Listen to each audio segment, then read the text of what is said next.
So thank you for the kind introduction, Christoph.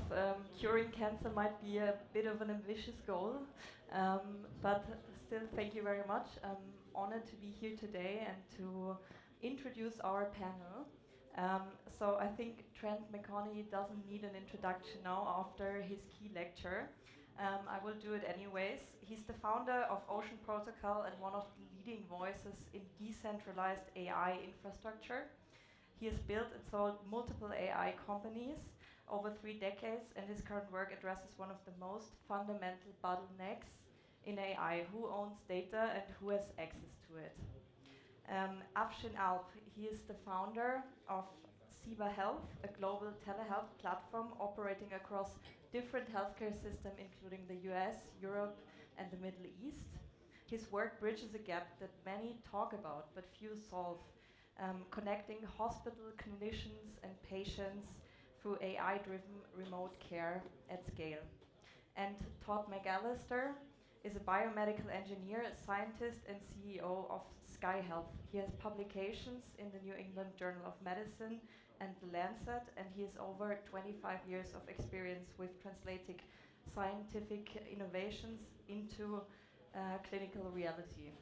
He has built and led regenerative medicine companies from bench to bedside and is now rethinking how we deliver healthcare before people get sick.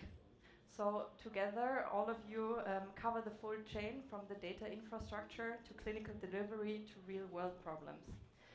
Me, myself, as Christoph already shortly mentioned, I'm a doctor and a researcher, so I come from a very different background working in the public healthcare system. I've had the great opportunity to work with brilliant people in deploying AI in cancer research.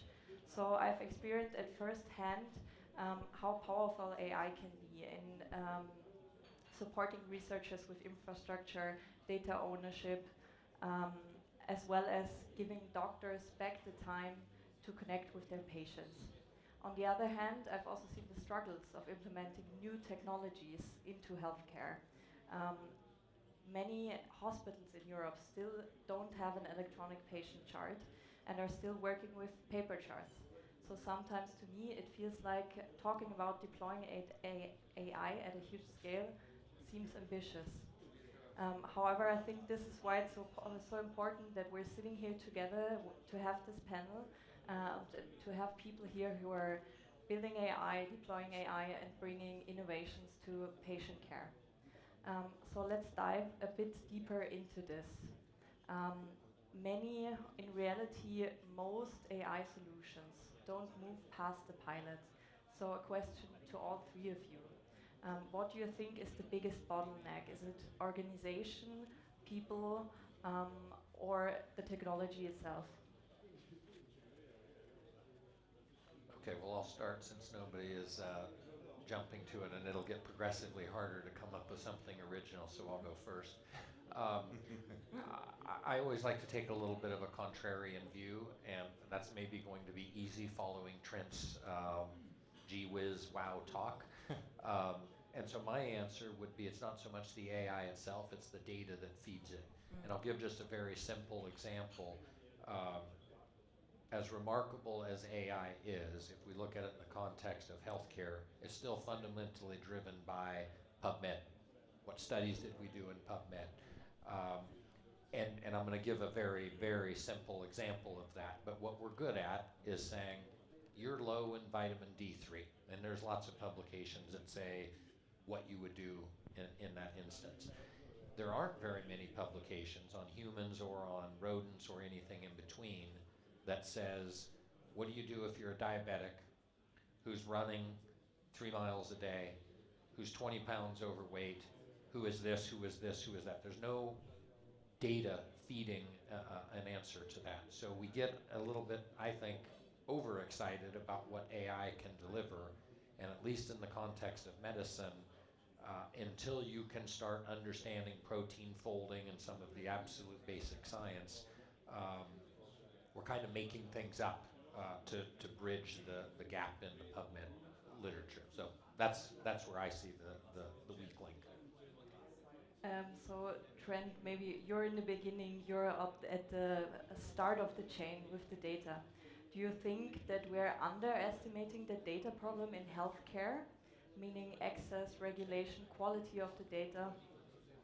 To be honest, I mean, I'm not a deep expert in medicine, so I defer to both of these guys more than myself. I do see in general, you know, in AI you have shifting bottlenecks. Sometimes it's data, sometimes it's compute, sometimes it's the quality of the algorithms themselves, the hallucinations, and very often deployment isn't any of those technological things. It's actually the last mile. It's the regulations, it's the desire to actually use it, all this sort of stuff, right?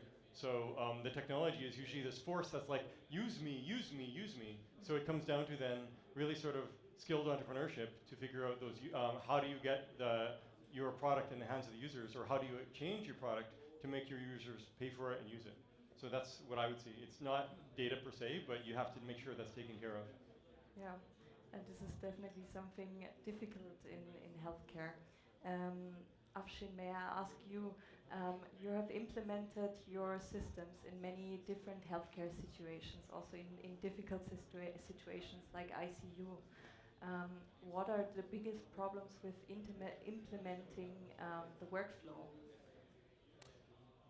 I mean, first of all, I just want to echo on the importance of the data itself, right? So you know, when we are pushing a model, you know, you have to think about the integrity of the data that has to be, you know, structured, validated data. So that's like the single most important thing. The user experience, you know, what we're trying to do right now is basically to convince the user with AI that is helping on the automation side, bringing efficiency to these people. And I think you know, once we're past that threshold, you can simply push in some predictive analytics, like, you know, in our case we're showing we have agents on sepsis prediction, acute kidney injury prediction. But everything starts with winning the you know, user experience and getting their buy-ins. But having said that, this is also changing as well. You know, the hospitals are actually right now thinking about, like, how can I bring AI to my institution, whereas, you know, we are the ones trying to push AI or AI models into our platforms. Yeah. So I think all of you agree that data is a huge problem. There are definitely different problems also in implementing AI into healthcare. But let's also dig into a bit more about the solutions. So what makes we know that AI works in healthcare? The question is, how can we actually bring it to the patient? How can we bring it to the bedside? So Trent, can I ask you, do you think that decentralized data can help us deploy data, or does it add complexity to a system that is already very complex to start with? Yeah, actually, in the case of decentralized data used the right way, it can actually help some issues. So in Europe, we have GDPR, right? And to my knowledge, you guys can tell me if I'm wrong, medical data cannot leave its country of origin, right? So how do you get that data to be used by researchers to basically build models across many countries without moving that data around? And so imagine if you have a system that is actually decentralized and learning, like basically taking a model and updating at a server in a hospital in country X and another server in hospital in country Y, and goes across these different servers in different countries and has its final updated model. That's also no one can own or control it per se, and it has extremely good access control only to medical researchers, etc., who have been vetted. Then that actually helps to work around some of these sort of chicken and egg issues that GDPR presents otherwise. Because as a medical researcher, you want to get access to the data, but you have to, GDPR is sticks in your wheels. So this is an example where decentralization can help you. This is a use case that Ocean has been you know, used towards, at least in prototype phases with different enterprises. Yeah, and this is a fantastic tool. As a clinician working in research, I see how difficult it can be to share data, to work with the data, to actually get access to the data. So we're very hopeful that this will aid a lot of clinicians and researchers.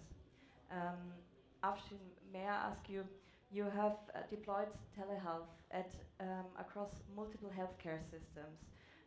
What is a design principle that helped you be successful in this difficult environment? Actually, when we are, implementing our telehealth, it was the underlying dynamics was very simple.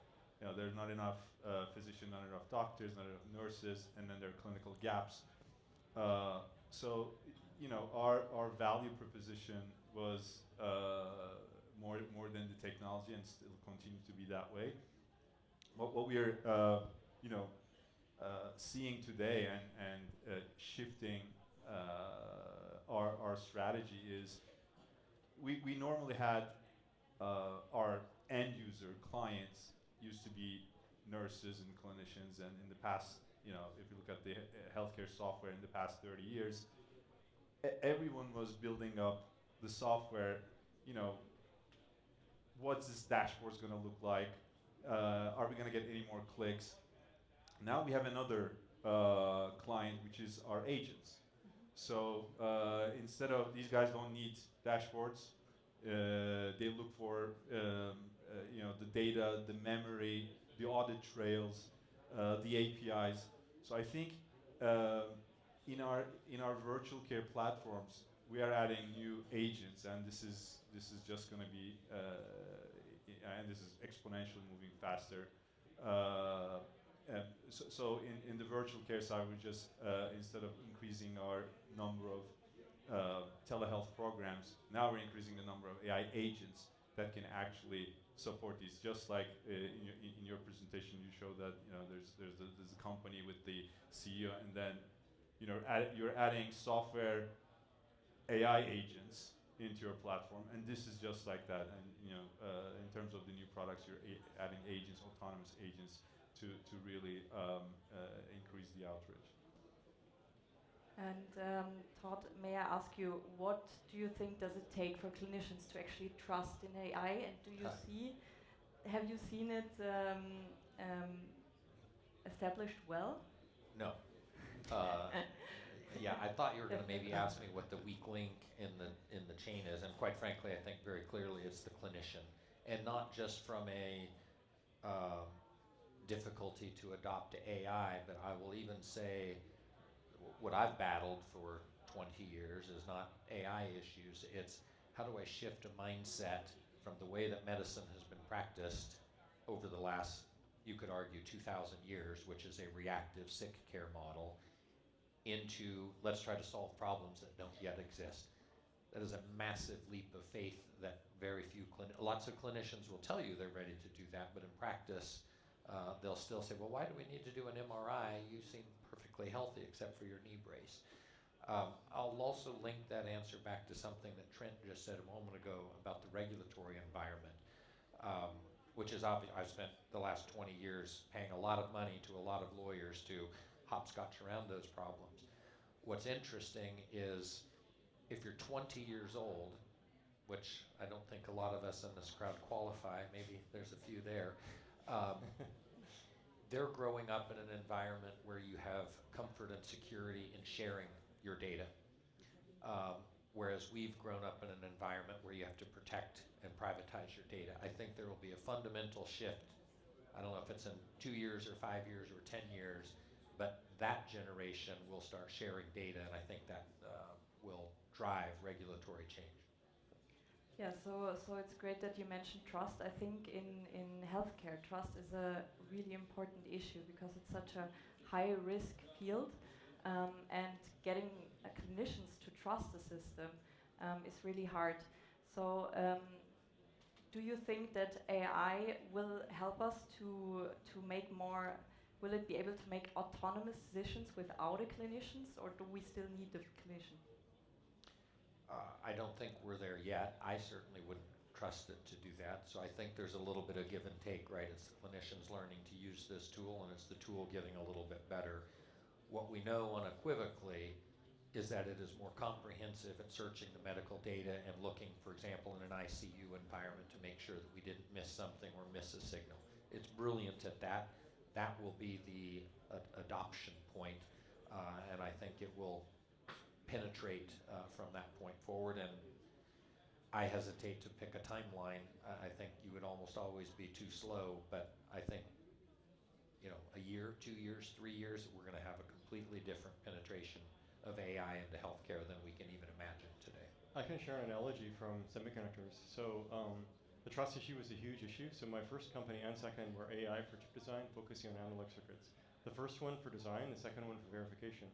So we brought this tool initially to designers where it was completely redoing the whole design of the chip. It was, you know, putting new transistors in new places to create these completely novel designs that they had never seen before, and they did not trust them at all. And we said, yeah, but the simulator says it's okay. But what they knew was that the simulation can accidentally lie. It doesn't know everything. It can miss the effects of parasitics and manufacturing variation and all these other things that the simulator doesn't see. And these analog designers knew that it was safer to just work with well-known established circuit topologies that have already been tried and true over many years or even decades, and then you just tweak it. So my first company, we went from this more general, super creative product. We thought creativity, yay, and they saw creativity as risk, right? Novelty as risk. So we switched it around and said, only wiggle the parameters, not the topology, and then it got adopted very well. So that was our first lesson. And then to the second company, we said, okay, we're done trying to push trust anymore. We know how hard that is. So we said, let's pick a problem where they already know they have to ship the design, and they want to grow their trust in the thing they have. They have the simulators already, but what else can they do to get additional trust? So this, in circuit land, this is called the problem of verification. So there's design, the early stuff, and then verification. Basically trying to do all the tests you can before you send your design off to silicon to manufacturing. Because silicon manufacturing, that's a commitment of $50 million or more. So you better get that right. So you're willing to spend a bunch of money, $1 million, $10 million more, just to verify that design. So we did a bunch of things here where it would, before maybe it would take a month on 1,000 machines to verify, and we chopped that down to 10 minutes on one machine. And they loved that, of course, so the product flew off the shelves. And so we helped them start with their baseline trust, which they were forced to ship with before, and augmented it more and more and more and saved them a ton of money. So in general, I think there's trust across the board, and it sometimes takes reframing the product. We see the same thing with hallucinations right now with you know, LLMs. And I'm not, you know, they're getting a bit better, but you're always going to have this sort of bullshit factor with these LLMs. So maybe a lot more of the time you should be doing correct by construction answers, because a lot of the stuff are very obvious and logical, and under the hood you can have proper logic worked out. Anyway, so in health I can totally see it, and doctors are very much like analog designers. They have their ways, they're tried and true, and there's all these unseen things that the AIs don't see, and they do. I think that's a challenge. So talking about trust and building trust, let me ask, you have implemented your systems in an ICU. This is a very stressful environment where there's a lot of at stake for the doctors and also for the patients, of course. Does it help to include physicians at an early stage in developing this kind of systems, or how do you help, how can you create more trust? Yeah, when we are going through our installation processes, first of all, the first things that we introduce to them is to make their lives easier, right? So the bringing efficiency to them, saving time from their daily work, that wins the heart of them. And then you can later on push the very value-added other agents or the models that you have. But I think that time is a little bit changing, because instead of the trust, I think healthcare industry is going to be the most disinflationary industry ever, and whoever is going to have the initial and early access to it, because if another person on the other side is having 30% efficiency, bringing efficiency, dropping their costs and offering something else, you are going to be lost if you're not catching that train. I think we are now, the system's actually started to trigger itself there, where, like, you know, the Claude Code is bringing 100x even, you know, efficiencies. That we are going to see in healthcare as well, and it's going to drill down, you know, from the medical device side all the way to the drugs as well. So whoever has the infrastructure in place which I think the data infrastructure, data infrastructure is the most important one here, is going to be the winner. So I think the system will trigger trust. I think we're getting to it, but I think the system is going to trigger all that that change for the industry. Yeah, I think the systems that you have in place, they are great for a resource scarce environment. Um, so have the doctors also told you that now they have more time to spend with the patients, less administrative workloads? Did you get that type of feedback after implementing? Not really. You still there are a lot of convincing that needs to be done still. There are very rigid workflows that we need to follow. Obviously coming from the regulation side, but we are also seeing that people are getting more comfortable using these. Right now it's still in the hands of the user experience, and the more efficiency, the more automation, they like it. So we're still following that path, but I think that's changing now. AI moving that fast is really triggering different approaches. And Afsin, before the session, we talked a bit about what the ideal future hospitals would look like. Before I ask you a bit more about this, I want to ask Todd, talking about preventing disease. Do you think this will change how we work in healthcare? Will we have more care that is centered in prevention? And how much do we still have to react if we can predict more? Yeah, I mean, there's always a role for reactive sick care when you fall and twist your knee skiing or you miss something, right? So we're not going to be perfect in that. I think unequivocally the field is shifting to prevention and predictive diagnostics. I've certainly bet my career on that.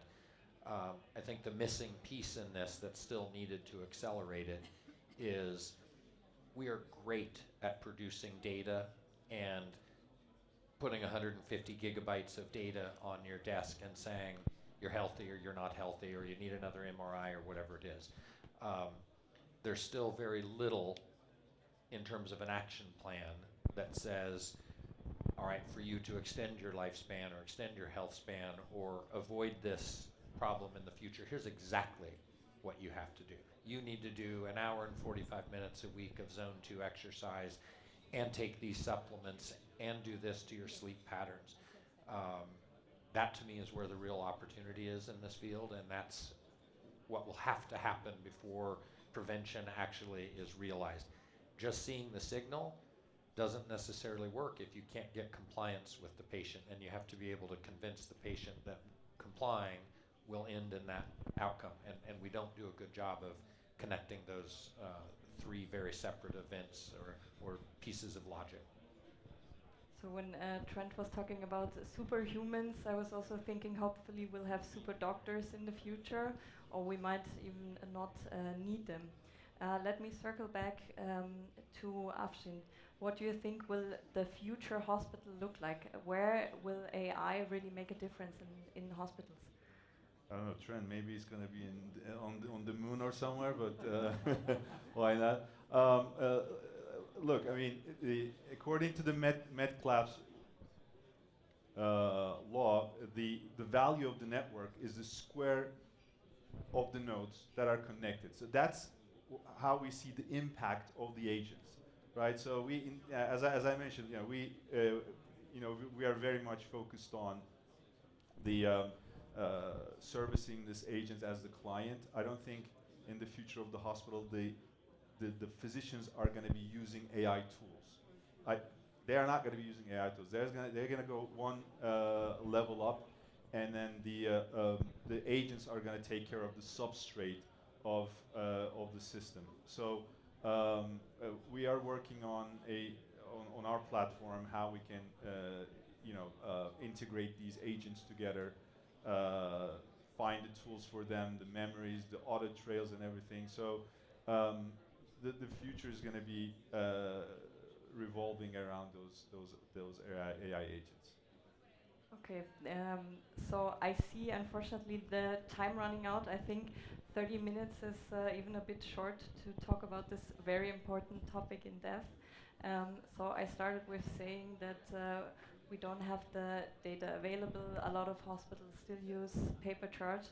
I think I want to close by saying this is not an excuse, and thanks to all of you for showing us what is possible, and thank you for sharing your insights with us. Thank you. Thank you. There's no Q&A planned, but unless someone has a very pressing question, how to live forever. Mark you on track on living forever, so it's fine. Well, thank you then. Thank you. Thank you.